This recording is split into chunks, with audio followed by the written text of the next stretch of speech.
I am Chandresh Patel from bright hopes education. आज हम class 12 chemistry chapter solution और उस चैप्टर में टॉपिक लेंगे कोलिगेटिव प्रॉपर्टीज ऑफ सॉल्यूशन। तो पहले तो हम समझ लेंगे कोलिगेटिव प्रॉपर्टीज के कुछ इंपॉर्टेंट टॉपिक, इसके बाद एमसीक्यूज देखेंगे, मोस्टली राउल्स लॉ की बात होगी यहाँ पे। तो देखते जाते हैं कि कोलिगेटिव प्रॉपर्टीज किसको बोला जाए। तो काफी सारी ऐसी प्रॉपर्टीज है सॉल्यूशन की जो नंबर ऑफ पार्टिकल्स पे डिपेंड करती है।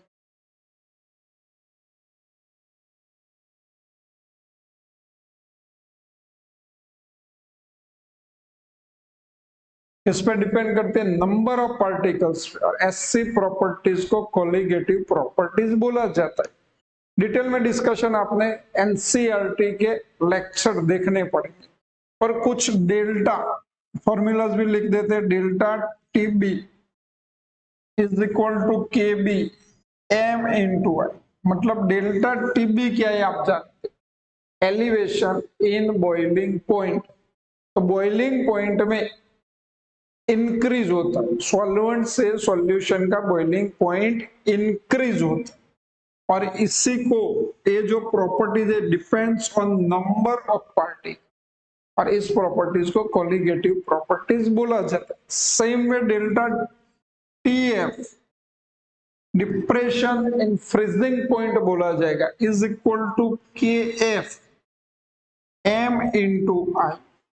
फॉर्मूला आप जानते। तीसरी बात है P0 minus P upon P, it's called Pg।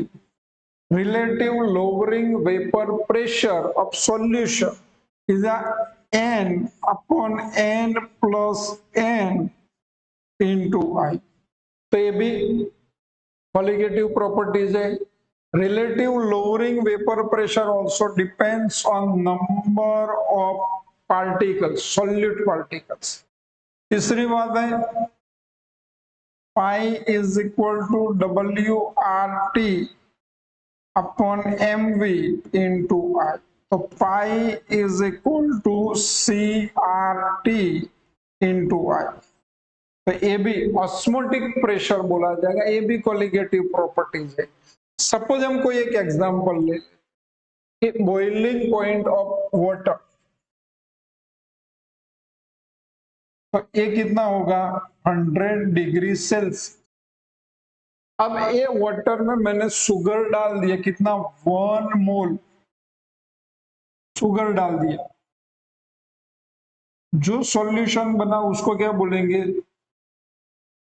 Sugar solution. तो अब ये सॉल्यूशन का जो बॉइलिंग पॉइंट है वो 100 से क्या होगा, ज्यादा होगा। और ये इंक्रीज बॉइलिंग पॉइंट को elevation in boiling point of solution बोलेंगे। तो जैसे जैसे मैं ये सॉल्यूट का जो नंबर ऑफ पार्टिकल्स है 1 मोल की जगह 2 मोल ऐड कर दूं, तो ये जो इंक्रीज हो रहा है वो अलग होगा। तो increase in boiling point, elevation of the boiling point which is depends on number of particle, और ऐसी प्रॉपर्टी को कोलिगेटिव प्रॉपर्टीज बोला जाता है। एक और चीज, यहाँ पे मैंने सॉल्वेंट वाटर रख लिया, वाटर सॉल्वेंट रख लिया, अलग अलग सॉल्यूट डाल दिया, शुगर, ग्लूकोज, यूरिया, पर इसका कंसंट्रेशन सेम रख लिया, तो एलिवेशन जो बॉइलिंग पॉइंट में होगा वो सेम होगा, क्योंकि वो नंबर ऑफ पार्टिकल पे डिपेंड कर रहा है। सॉलिड कौन सा है उस पे वो डिपेंड नहीं करता। सॉल्वेंट चेंज हो जाएगा, तो सॉल्वेंट की वैल्यू Kf की वैल्यू सॉल्वेंट पे डिपेंड करती है, नेचर ऑफ सॉल्वेंट। भले सॉल्यूट सेम और सॉल्वेंट अलग अलग हो, तो बॉइलिंग पॉइंट में जो इंक्रीज हो रहा है तो डिक्रीज हो रहा है वो डिफरेंट रहेगा। तो कुछ पॉइंट ऐसे जो आपको एमसीक्यू में भी काम में आने वाले, तो उसकी बात हम साथ साथ में करते जाएंगे, एमसीक्यू देखते देखते, तो और कुछ आपको समझ में आएगा। जैसे क्वेश्चन सामने आता है तो दिमाग और खुल जाता है।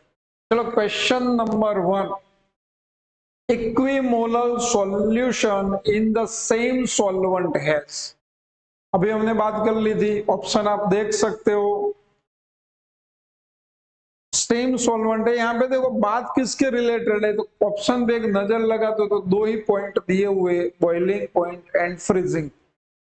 तो सॉल्वेंट सेम, इक्विमोलर सॉल्यूशन हो मतलब सबकी मोलालिटी सेम है, भले ना सॉल्यूट डिफरेंट पर मोलालिटी। सॉल्वेंट सेम है तो वाटर ले लेते, तो अभी क्या बोला था, भले सॉल्यूट अलग अलग हो,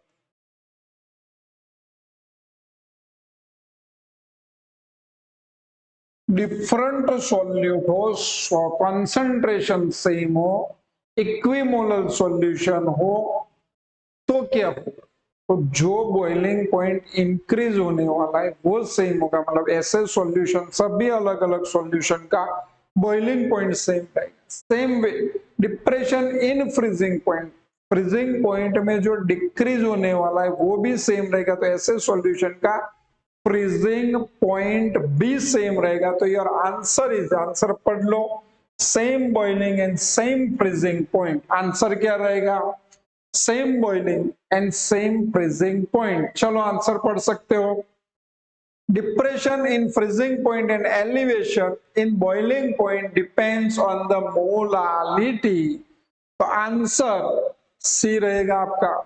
नेक्स्ट क्वेश्चन, तो ऐसे ही क्वेश्चन आप देखते जाओ, बहुत बढ़िया बढ़िया क्वेश्चन होंगे, टॉपिक क्लियर हो जाएगा आपका। Which of the following is a colligative properties. Option देख लो, अभी मैंने समझाया भाई बॉइलिंग पॉइंट जो इंक्रीज हो रहा है वो कॉलिगेटिव प्रॉपर्टीज है। वाटर का बॉइलिंग पॉइंट तो आप कितना भी वाटर ले 100 डिग्री ही रहेगा, पर वाटर में से सॉल्यूशन बनेगा तो सॉल्यूशन में कितने पार्टिकल है इसके हिसाब से बॉइलिंग पॉइंट इंक्रीज या डिक्रीज होगा। तो बॉइलिंग पॉइंट कॉलिगेटिव प्रॉपर्टीज नहीं है, स्टेटमेंट याद रखना। Elevation in boiling point colligative properties है। Vapour pressure same way, vapour pressure कोई भी सॉल्यूशन का मतलब सॉल्वेंट का सेम ही रहेगा एट कांस्टेंट टेम्परेचर। बट अगर इसमें से सॉल्यूशन बन गए अथवा तो बना दिया तो जो वेपर प्रेशर डिक्रीज होगा, इसको लोअरिंग वेपर प्रेशर, और वो वेपर प्रेशर में डिक्रीज होना is depends on number of particle. तो ए कॉलिगेटिव प्रॉपर्टीज है, वेपर प्रेशर कॉलिगेटिव प्रॉपर्टीज नहीं है। Same way freezing point, freezing point में जो डिक्रीज हो रहा है कितना डिक्रीज होगा वो नंबर ऑफ पार्टिकल पे डिपेंड है। मतलब depression in freezing point is a colligative properties, freezing point colligative properties नहीं है। Osmotic pressure, osmotic pressure colligative properties है। डिटेल में आप एनसीईआरटी के लेक्चर में समझ सकते हो। आंसर आप एक एक देख सकते हो। चलो आंसर ए रहेगा आपका, osmotic pressure is a colligative properties, not boiling point but elevation in boiling point is a colligative properties, not vapor pressure but a relative lowering in vapor pressure colligative properties, not freezing point but lowering in freezing point colligative properties। तो ये topic आपको learn करने होंगे। चलो next question, question आपके सामने, The colligative properties of a solution depend on। तो अब भी मैंने डेफिनेशन बोल ली, ऑप्शन आया उसके पहले तो आप आंसर भी दिखा दोगे कि कौन सी बात है colligative properties के लिए। डेफिनेशन क्या है फटाफट, तो nature of solute particles present in it. तो colligative properties की डेफिनेशन क्या है याद कर लो, nature of solvent use, number of solute particles present in it. तो ये डेफिनेशन है कि colligative properties of solution depends on number of solute particles present in it, number of moles of solvent only number of moles of solvent से कोई लेना देना नहीं है कोलिगेटिव प्रॉपर्टीज का। कोलिगेटिव प्रॉपर्टीज डिपेंड करेगी number of solute particle present in it. देख सकते हो आंसर सी रहेगा, आपका आंसर क्या रहेगा, सी रहेगा। चलो नेक्स्ट क्वेश्चन, क्वेश्चन देखा जाए, which of the following aqueous solution has the highest boiling point. Question बढ़िया है, क्वेश्चन को आपको समझना है। चलो बॉइलिंग पॉइंट और फ्रीजिंग पॉइंट के बारे में हम स्टेटमेंट क्या लिखते, अभी लिखा था delta TB is equal to KB molality into Ventop factor, delta TF is equal to KF into M into I। इसको क्या बोलेंगे, एलिवेशन इन बॉइलिंग पॉइंट, और एक इसका सिंबल है डिप्रेशन इन फ्रीजिंग। आई को हम लेते हैं वेंटॉप फैक्टर, बोलेंगे नंबर ऑफ पार्टिकल्स। मोलालिटी में मोल आते हैं, is a number of particle, पर आई का यूज तब करेंगे जब इलेक्ट्रोलाइट सॉल्यूट हो, तब नॉन इलेक्ट्रोलाइट सॉल्यूट के लिए आई की कोई जरूरत नहीं, क्योंकि आई की वैल्यू इसके लिए जितने मतलब नंबर ऑफ मॉलिक्यूल्स हो जाए। पर इलेक्ट्रोलाइट है अथवा तो एसोसिएशन और डिसोसिएशन होता है, तब वेंटॉप फैक्टर आई का कैलकुलेशन आएगा। तो नंबर ऑफ पार्टिकल इंक्रीज होगा, फ्रीजिंग पॉइंट डिक्रीज होगा। नंबर ऑफ पार्टिकल इंक्रीज होगा, बॉइलिंग पॉइंट इंक्रीज होगा। याद रख, नंबर ऑफ पार्टिकल जिस सॉल्यूशन में मैक्सिमम है उसका बॉइलिंग पॉइंट सबसे ज्यादा रहेगा। सेम में नंबर ऑफ पार्टिकल जिस सॉल्यूशन में ज्यादा है उसका फ्रीजिंग पॉइंट सबसे लो रहेगा। इस टाइप के क्वेश्चन आएंगे। अब बात ये हो रही है कि भाई इसमें से नंबर ऑफ पार्टिकल कैसे काउंट किया जाए। हम 12th में हमें पार्टिकल्स के आयोनाइजेशन आता है, तो यहाँ पे नंबर ऑफ मोल तो आपको यहां से मिल जाएंगे, नंबर ऑफ मोल तो मोलालिटी पर सेम है, मोलालिटी नंबर ऑफ मोल आपको सेम मिलता है। और क्या देखना पड़ेगा, ये इलेक्ट्रोलाइट सॉल्यूट है, तो जिसका आयोनाइजेशन होगा, तो अगर मैंने 0.1 मोल ले लिया तो पार्टिकल्स कितने होंगे इनटू एवोगेड्रो नंबर। इतना लंबा हमें कैलकुलेट नहीं करना, हमें खाली इसमें से कितने आयन बनेंगे, K plus NO3 minus 2 ion बनेंगे इनटू, तो ये सब में कॉमन रहेगा। तो हम खाली नंबर ऑफ आयन देखेंगे तो इसमें कितने बनेंगे, 3 1 4 3, और इसमें से भी 3। चलो इसमें से 4 कैसे वो समझना पड़ेगा, ऐसे तो आता ही है, आना ही चाहिए। 3Na प्लस बनेगा जब एक्वियस सॉल्यूशन होगा, और PO4 माइनस 3 बनेगा, तो ये 3 पार्टिकल्स है, ये 1 पार्टिकल्स है, टोटल मिला के एक मॉलिक्यूल्स में 4 पार्टिकल्स। तो Na3PO4 जिसमें नंबर ऑफ पार्टिकल्स ज्यादा है, नंबर ऑफ पार्टिकल्स ज्यादा है, तो क्या बोला जाएगा, बॉइलिंग पॉइंट सबसे ज्यादा होगा। अगर फ्रीजिंग पॉइंट पूछा है तो फ्रीजिंग पॉइंट सबसे कम होगा। वो क्वेश्चन भी आ सकता है, याद रखना। चलो इसको भी देख सकते हो, सेम बात है। Maximum elevation will be there where value of I is maximum, and it is the case in option B। मतलब जितना पार्टिकल ज्यादा उतना बॉइलिंग पॉइंट ज्यादा।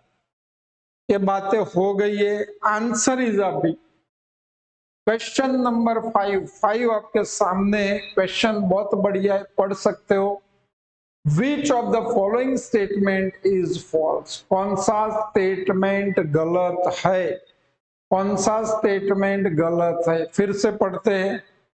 स्टेटमेंट आप पढ़ते जाओ, समझते जाओ, तो समझ में कुछ बातें आए।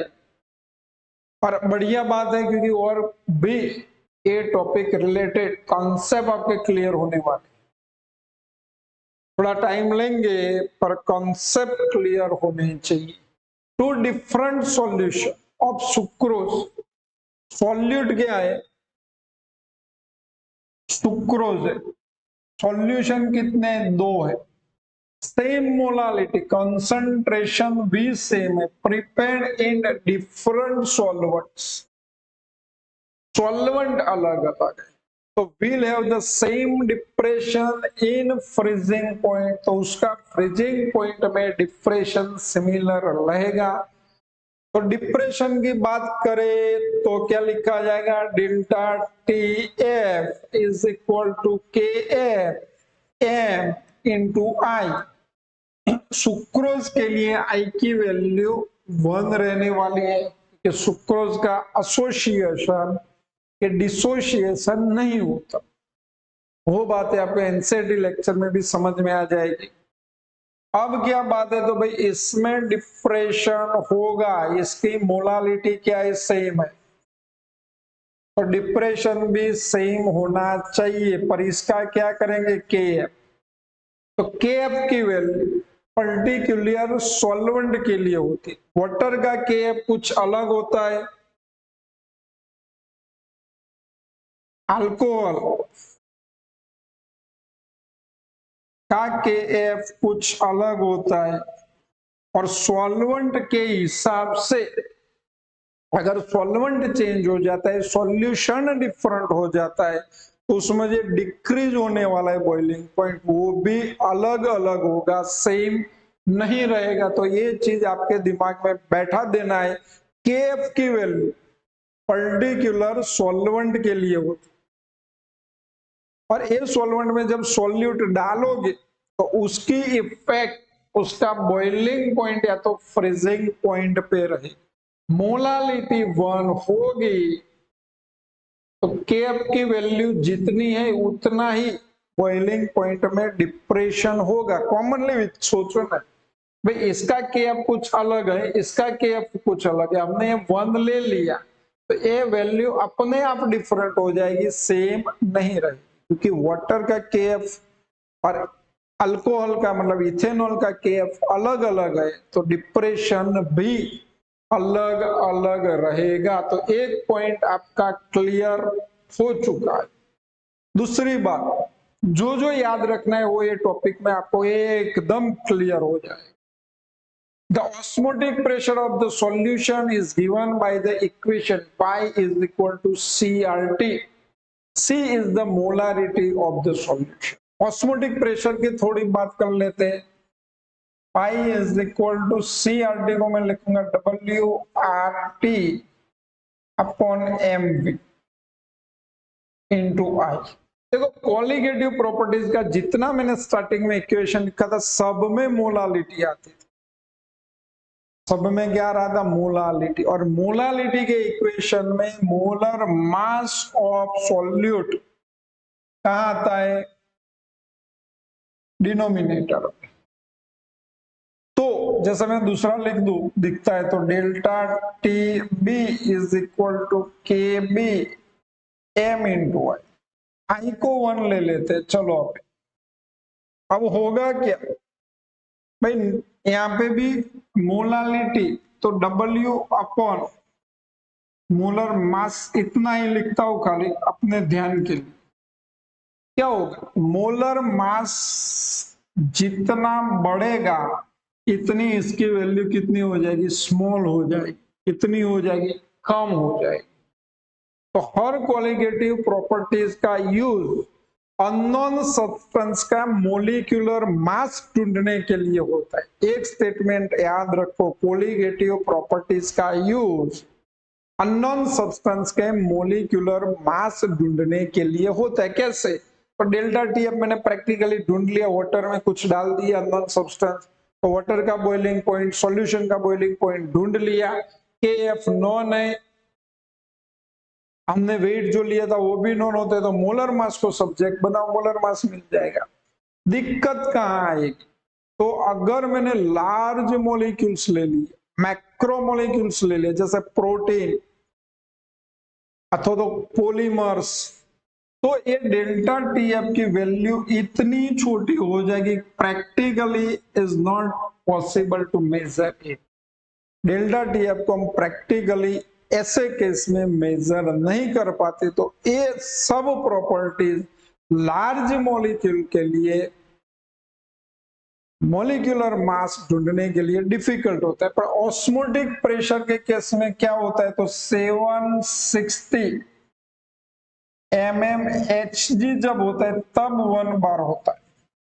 और 761 बार में अगर हमें मेजर करना है तो दिक्कत आएगी, पर उसको mmHg में कन्वर्ट कर लो तो बहुत छोटी वैल्यू, छोटा सा डिफरेंट भी सही तरीके से मेजर किया जाता है। इसीलिए लार्ज मॉलिक्यूल, दो बातें याद रखना है, एक तो कॉलिगेटिव प्रॉपर्टीज मॉलिक्यूलर मास ढूंढने के लिए यूज होती है, और लार्ज मॉलिक्यूल जैसे प्रोटीन या पॉलीमर्स, उसका मॉलिक्यूलर मास ढूंढना हो तो ऑस्मोटिक प्रेशर के मेथड से सही तरीके से, एक्यूरेसी थोड़ी ज्यादा हो, ऐसे ढूंढा जाता है।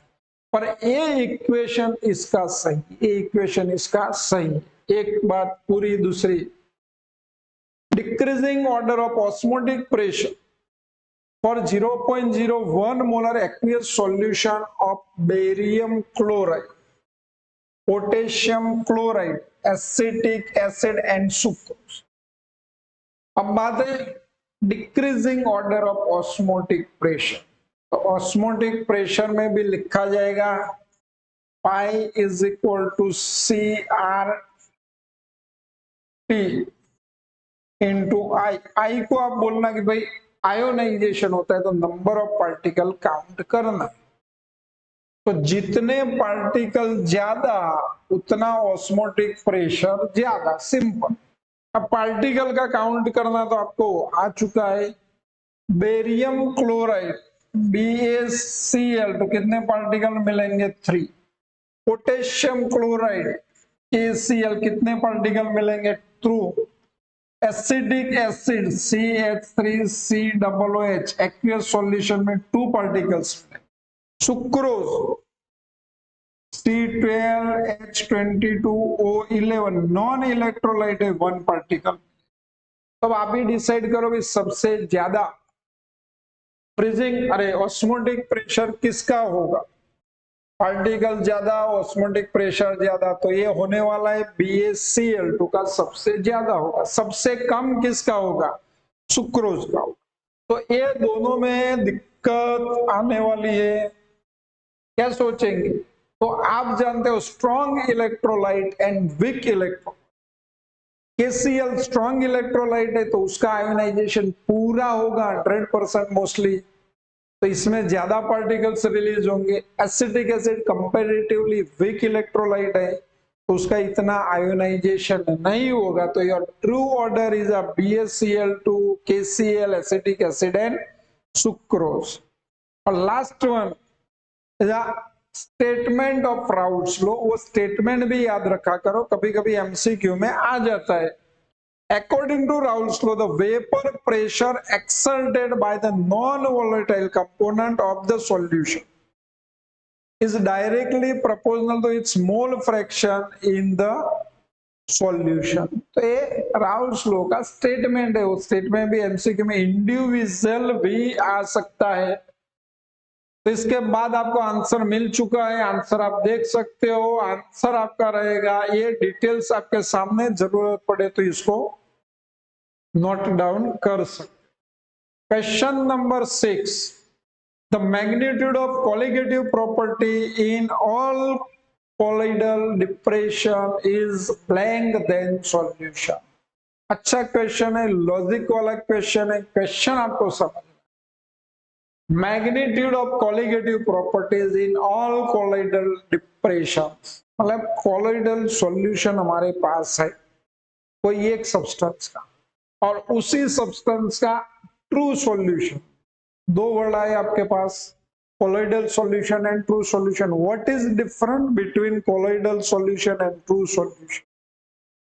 तो उसमें कुछ पार्टिकल के साइज का डिफरेंट है। अब आपके 2024 के सिलेबस में सरफेस केमिस्ट्री वाला चैप्टर नहीं, थोड़ा डिप में नहीं तो समझ में आता, और आगे कहीं ना कहीं आप जान चुके।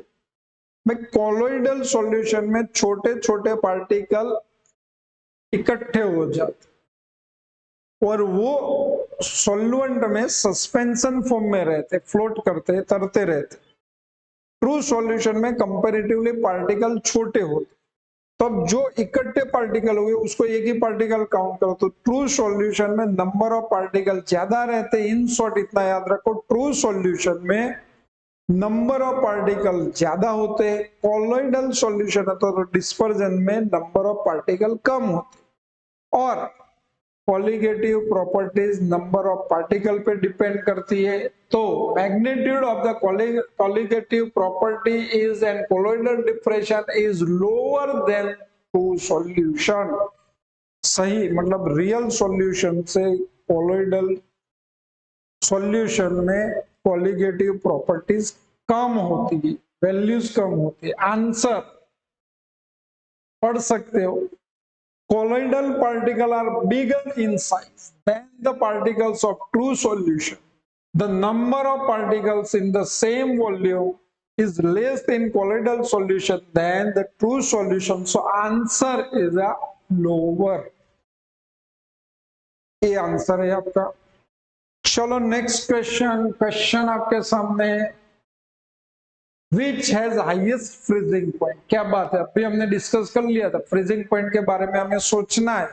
ऑप्शन आपके सामने, क्या सोचेंगे, किसका फ्रीजिंग पॉइंट हाईएस्ट है? तो क्या बताया था, नंबर ऑफ पार्टिकल जिसका भी कम होगा उसका फ्रीजिंग पॉइंट हाईएस्ट होगा। एक चीज और ध्यान रखो, एक कॉम्प्लेक्स कंपाउंड, कॉम्प्लेक्स कंपाउंड में ये जो ब्रैकेट लिखा होता है उसमें से कभी भी आयन प्रोड्यूस नहीं होते। खुद एक आयन हो सकता है ब्रैकेट, पर इसके अंदर वाले जो भी एटम्स है वो कभी आयोनिक फॉर्म में अलग नहीं होंगे। उसका रीजन जानता है, नहीं तो आप कॉम्प्लेक्स कंपाउंड पढ़ोगे तब समझ में आ जाए। तो इसका आयोनाइजेशन इस तरीके से किया जाएगा कि भाई ये 4 है तो ये नंबर ऑफ 4 के प्लस आएगा, और इसका चार्ज यहाँ पे चढ़ेगा। टोटल 5 पार्टिकल्स, इसका तो एक ही पार्टिकल्स है, KCl2 पार्टिकल्स है, रॉक सॉल्ट मतलब NaCl2 पार्टिकल्स। तो आपके आंसर में क्या होगा, या तो 5 वाला या तो ये वाला आएगा, पर अब भी क्या पढ़ा है, delta TF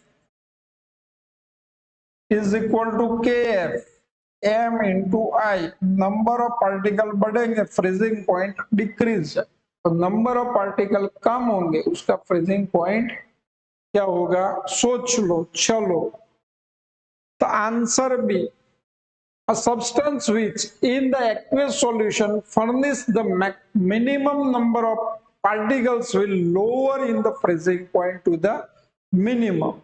Therefore, this solution will have the maximum freezing point C6H12O6. Being a non-electrolyte, furnish minimum number of particles among the given for in the solution. तो सिंपली आपका आंसर आपको मिल गया। याद यही रखना है कि भाई जिसमें नंबर ऑफ पार्टिकल्स कम होंगे उसमें फ्रीजिंग पॉइंट हाईएस्ट रहेगा।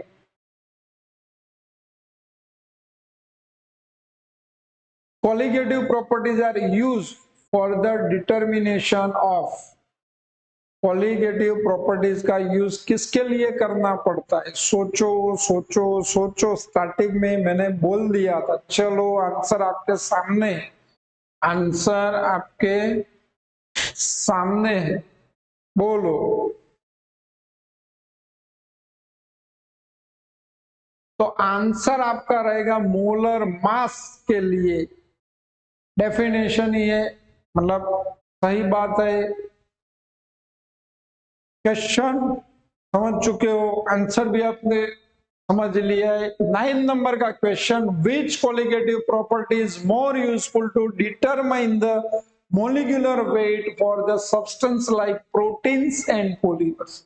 मैंने अभी सही तरीके से इसका डिस्कशन कर लिया था भाई, इसमें से कौन सी कॉलिगेटिव प्रॉपर्टीज जिसका यूज प्रोटीन या पॉलीमर का मॉलिक्यूलर मास ढूंढने के लिए होगा। तो आंसर आपका क्या होगा? Osmotic pressure. ऑस्मोटिक प्रेशर समझा दिया था क्यों? हेलो, क्वेश्चन नेक्स्ट आप देख सकते हो। क्वेश्चन बहुत बढ़िया है, क्वेश्चन को देखो, ऑप्शन भी देखो, पढ़ो और कौन सी फॉर्मूला यूज करनी है वो सोचो और इसके बाद आंसर लगाओ।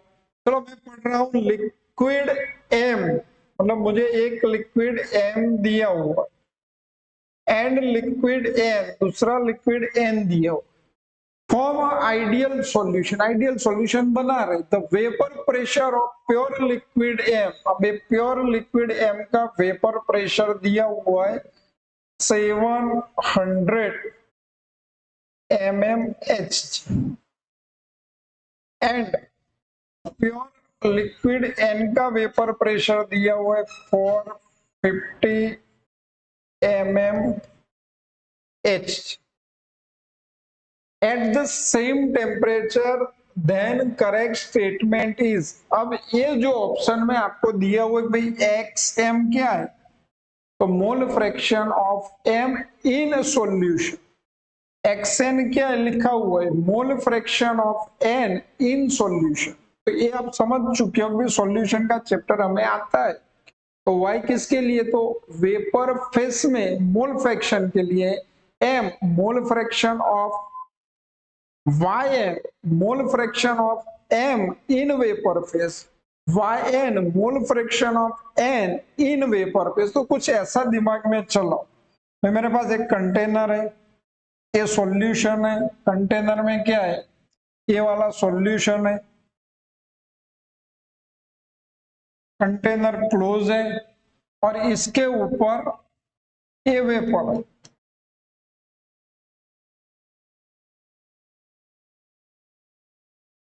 सोचो कि इसमें n और m दोनों, अगर वेपर फॉर्म में होगा तो लिखा जाएगा yn एंड ym, ऐसे लिखा जाएगा। अंदर होंगे तो क्या लिखा जाएगा? xm and xn। अब राउल्स का लॉ याद कर लो कि जिसका वेपर प्रेशर ज्यादा होगा वो सॉल्यूशन में ज्यादा रहेगा। नेचुरल बात है ना भाई, P0 is proportional to x। Basic बात है कि भाई प्योर फॉर्म में जिसका वेपर प्रेशर ज्यादा होगा वो सॉल्यूशन में ज्यादा रहेगा। अब हमें इसमें से ऑप्शन सिलेक्ट करना है, इतनी चीजें आपके पास है। P0m ग्रेटर देन P0n, तो इसमें से सॉल्यूशन में कौन ज्यादा होगा? xm ज्यादा होगा, xm सॉल्यूशन में ज्यादा होगा, xn सॉल्यूशन में कंपैरेटिवली कम होगा। तो इसको रिवर्स होगा, ym सॉल्यूशन में कम होगा और yn ज्यादा होगा। तो रिलेशन क्या आएगा? a ज्यादा है a कम है, तो रिलेशन आपका आएगा c। आंसर रहेगा सी, देख सकते हो। चलो पढ़ लो। Mole fraction of more volatile component increase in vapour phase, relation is a C. Answer आपका रहेगा सी। तो ऐसे ही हमें सॉल्यूशन लाने क्वेश्चन के। Question number 11, vapour pressure of carbon tetrachloride at 25 degree Celsius is 143 mmH। Carbon tetrachloride का vapour pressure आपको दे दिया हुआ है। 0.5 gram of non volatile solute, molecular mass भी दिया हुआ है, is dissolved in 100 ml carbon tetrachloride. Find the vapour pressure of the solution. Carbon tetrachloride की डेंसिटी भी आपको दे रखी हुई है। चलो ऑप्शन देख लो, ऑप्शन भी दिए हुए हैं। तो पहला ही क्वेश्चन आएगा, मैं आपको फिर से मैं पूछ रहा हूं क्या ढूंढना, क्या ढूंढना है पूरे क्वेश्चन में, याद कर लो क्या है। Find the vapour pressure of solution. Solution का आपको वेपर प्रेशर ढूंढना। किसका दिया हुआ है? Vapour pressure of carbon tetrachloride चलो, किसका वेपर प्रेशर दिया हुआ? Vapour pressure of carbon tetrachloride. इसको क्या बोला जाएगा? वेपर प्रेशर ऑफ सॉल्वेंट कितना दिया हुआ है? 143। क्या ढूंढना है? वेपर प्रेशर ऑफ सॉल्यूशन ढूंढना है। दिया क्या है? Mass of non volatile solute कितना है? 0.5 ग्राम। तो आपको कौन सी फॉर्मूला यूज करनी होगी? बस ये याद हो जाए, वैल्यूज लिख दो, सिंपलीफाई कर दो, आपके आंसर क्या मिल जाएगा? आपका आंसर। कैसे? फॉर्मूला कौन से आएगी? तो Raoult's law, relative lowering vapour pressure is equal to mole fraction of solute. अब और क्वेश्चन आ जाएगा। चलो, एन क्या है? एन क्या है? तो मोल ऑफ सॉल्यूट। ए क्या है? Mole of solute. वेट दिया हुआ है, मोलर मास से डिवाइड कर दो, एन मिल जाएगा। इसका वेट नहीं दिया हुआ, क्या किया जाए? पर 100 ml दिया हुआ है, 1.58 डेंसिटी है, तो इसका भी वेट आपको मिल जाएगा ग्राम में। मोलर मास ढूंढ लो। Weight of carbon tetrachloride of 100 ml solution, तो ये वेट आपको मिल जाएगा। मोलर मास से डिवाइड कर दो, एन मिल जाएगा। अब आपके पास आइडिया आ गया, अब खुद कैलकुलेशन कर लो, सिंपलीफाई कर लो, आंसर फटाफट बोल। चलो देखते कौन फटाफट कर लेता है। और भी बात है, फॉर्मूलाज लगा दो, वैल्यूज लिख दो, सिंपलीफाई कर लो, और आंसर इज ए। आंसर कौन सा रहेगा? ए रहेगा। तो अब आपको फॉर्मूलाज कौन से कहां यूज करने हैं? सॉल्यूशन के चैप्टर में तो आना ही चाहिए, दिक्कत आएगी नहीं कर लोगे तो। Next question, question number 12। ये भी बहुत बढ़िया क्वेश्चन है। क्वेश्चन पढ़ा जाए, फॉर्मूलाज याद की जाए, डेटा लिखा जाए, सिंपलीफाई कर दिया जाए, आपके पास आपका आंसर होगा ही होगा ना? हाँ। तो चलो, क्या दिया हुआ है? Vapour pressure of chloroform. Formula chloroform की CH Cl3 याद रखा करो। Dichloromethane, dichloromethane CH2Cl2। तो एक 200 mmHg और a 41.5 mmH vapour pressure of solution obtain by mixing. किसको मिक्स किया हुआ है? W 25.5 ग्राम ऑफ CHCl3 और दूसरा CH2Cl2। W कितना है? 40 ग्राम।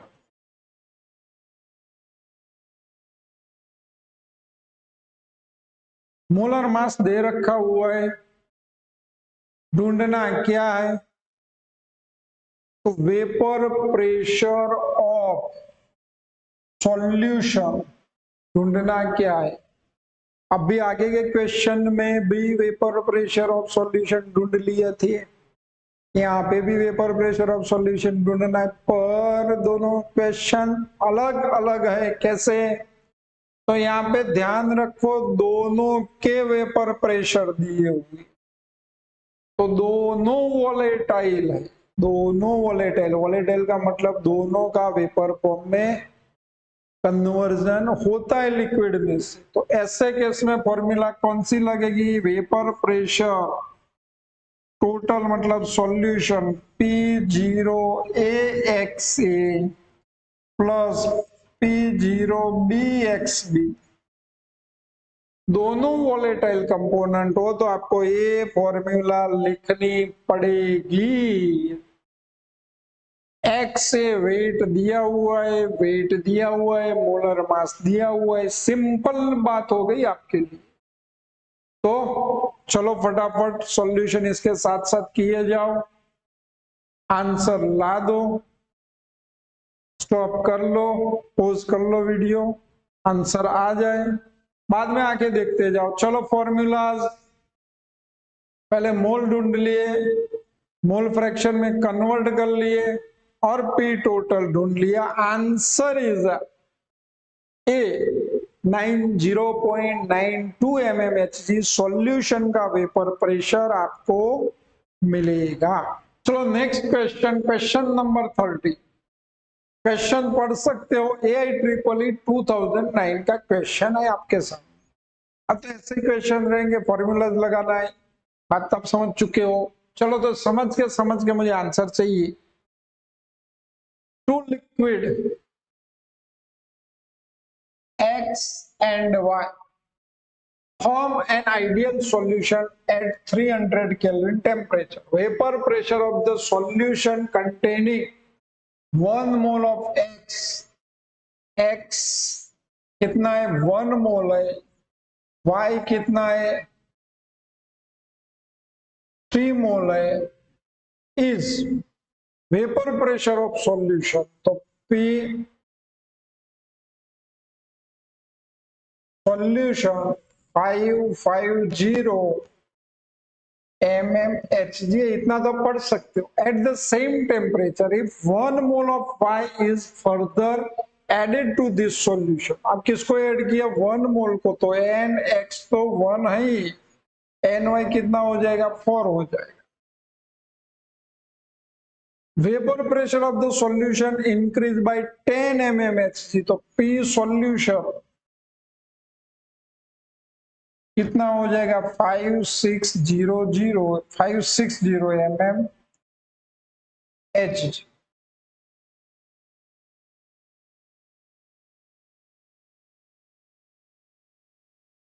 तो vapour pressure of X and Y in their pure state,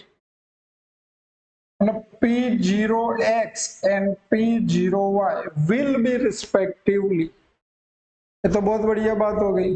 पहली बात है कि भाई दोनों के वेपर प्रेशर ढूंढने हैं, मतलब दोनों वोलेटाइल है, और दोनों वोलेटाइल हो तो इसके लिए एक इक्वेशन बन जाती। क्या बनेगा P सॉल्यूशन, अब मैं लिखूंगा P total is equal to P0X into X plus P0Y into XY।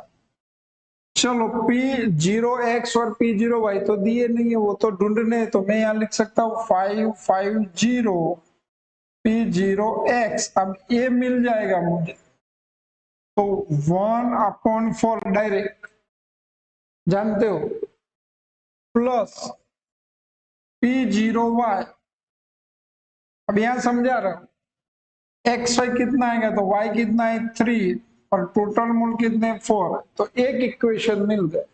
Same है यहाँ पे P total 5600 is equal to P0X into, क्योंकि P0 तो दिए नहीं है X, पर यहाँ पे मोल कितने होंगे, तो ये mole fraction 1 upon total mole 5, तो 1/5 प्लस P0Y इंटू 4/5।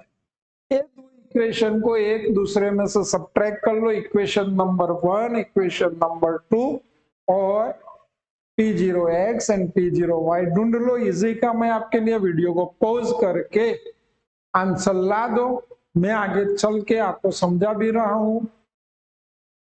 चलो इक्वेशन नंबर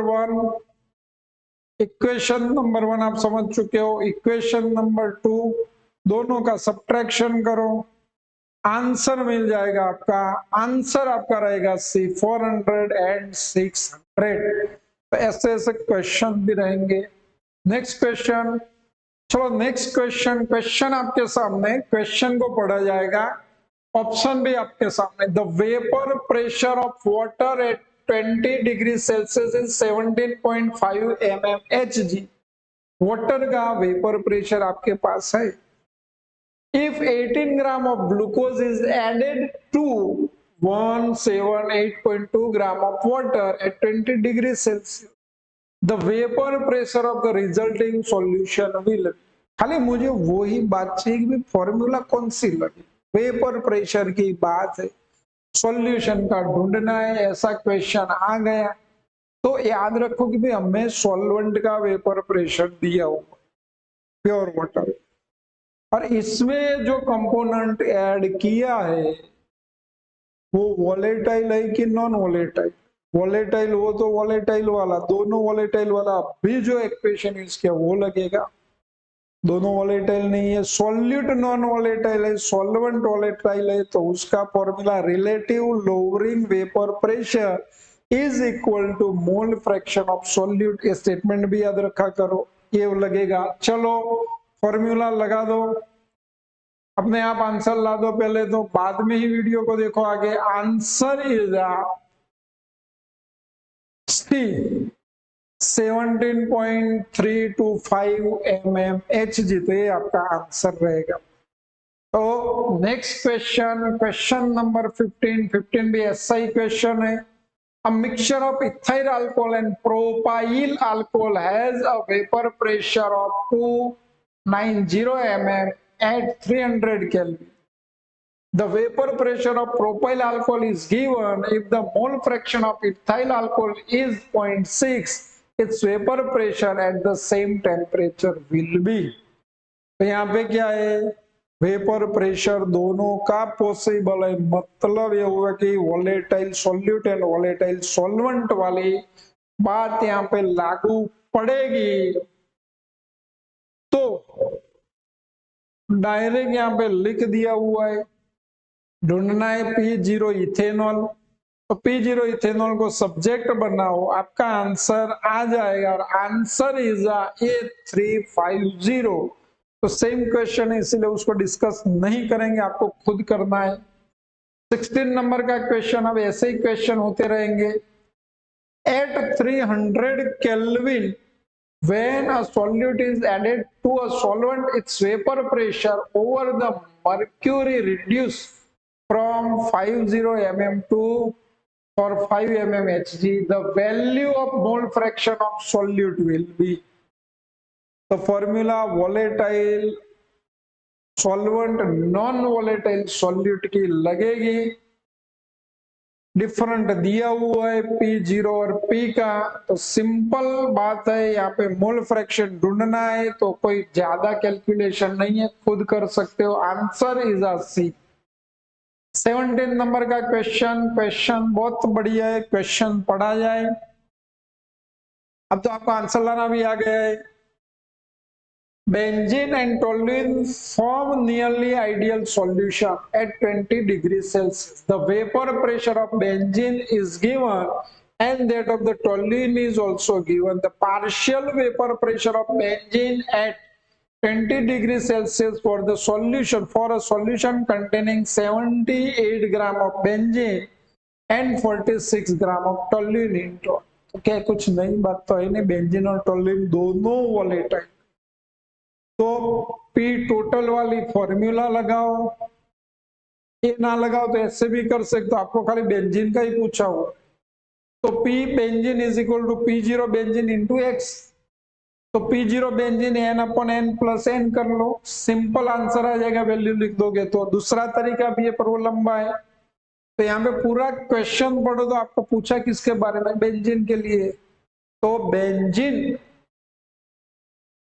का वेपर प्रेशर, प्योर बेंजीन का वेपर प्रेशर और सॉल्यूशन में उसका मोल फ्रैक्शन का मल्टीप्लिकेशन जितना होगा, बेसिकली राउल्ट्स लॉ है। चलो next question. According to Raoult's law, the relative lowering of vapor pressure of the solution of non-volatile substance is equal to mole fraction of, सोच लो, solute। Answer is B. चलो next question, question फिर से देखा जाएगा। Question number 19, question पढ़ लो।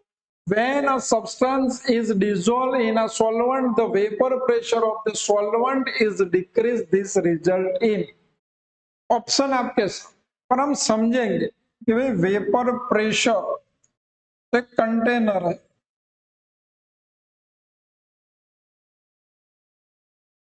Container में क्या होगा, हमने सब्सटेंस को ऐड कर दिया तो वेपर प्रेशर क्या होगा, डिक्रीज होगा। तो इसको मुझे 1 बार प्रेशर लाने के लिए ज्यादा टेम्परेचर देना पड़ेगा, तो बॉइलिंग पॉइंट क्या होगा, इंक्रीज होगा। तो आपका आंसर ए रहेगा। चलो आंसर देख लो, आंसर आपके सामने है। Vapor pressure of the solvent, vapor pressure of solvent is inversely proportional to its boiling point। ये याद रखना। नेक्स्ट क्वेश्चन और लास्ट क्वेश्चन, क्वेश्चन पढ़ सकते हो। स्टेटमेंट ए, अभी स्टार्ट में बोला था कि स्टेटमेंट याद रखा करो। Relative lowering in vapor pressure of solution containing non-volatile solute is directly proportional to mole fraction of solute। above statement is, इस स्टेटमेंट के बारे में क्या जानते हो? तो ये राउल्ट्स लॉ है। क्या है? राउल्ट्स लॉ है। डन डना डन डन। तो यहाँ पे आपका लेक्चर पूरा हुआ। यही पॉइंट के 60 क्वेश्चन है, तो हम 3 लेक्चर ऐसे ही ले लेंगे कॉलिगेटिव प्रॉपर्टीज के बारे में। तो हम पूरे बहुत सारे MCQs topic to topic, point to point देखते रहे। Thank you very much.